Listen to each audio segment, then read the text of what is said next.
ఇప్పుడు ఆయనకు లేడీకి లేచిందే పరగాని కేటీఆర్ ఏదనుకుంటే అదే అనుకుంటాడు. కల్వకుంట్ల రాజ్యాంగం అనుకుంటుండు.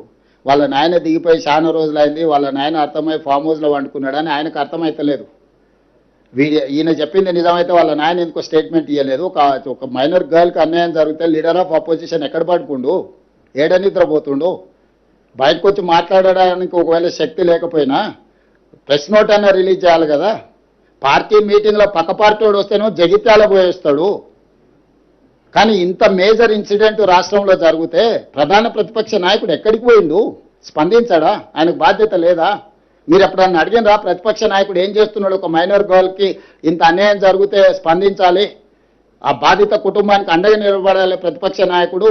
10 ఏళ్ళు ముఖ్యమంత్రి ఉన్న చంద్రశేఖరరావు అధికారం ఉంటేనే బయటకు వస్తావా, లేకపోతే ఫామ్ హౌస్లో పండుకుంటావా అని ఎందుకు ఒక్కరన్నా మీరు అడగకపోతే? ఆయన కాదు, ఆయన తరఫున ఒకళ్ళతో పుచ్చుకున్న బంట్రోతులు ఉంది కదా, బంట్రోతులను అడగండి. మరి అది పరిస్థితి రాష్ట్రంలో ఉన్నది.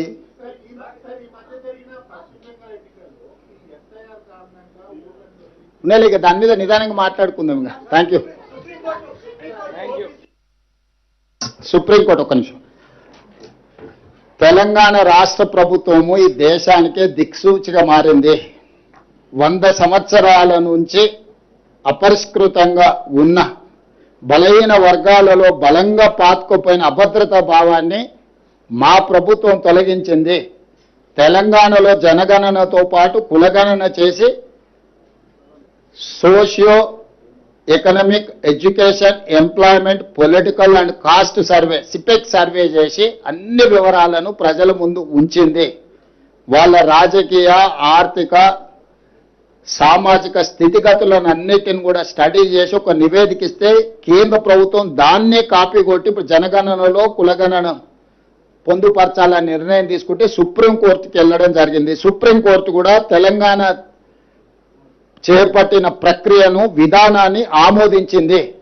ఈరోజు భారతదేశానికి దిక్సూచిగా జనగణనలో కులగణన చేపట్టాల్సిందే అని సుప్రీంకోర్టు ఎండార్స్ చేయడం ద్వారా మేం చేసిన ప్రక్రియ చాలా మంచి ప్రక్రియ అని అత్యున్నత న్యాయస్థానం నిర్ణయించింది.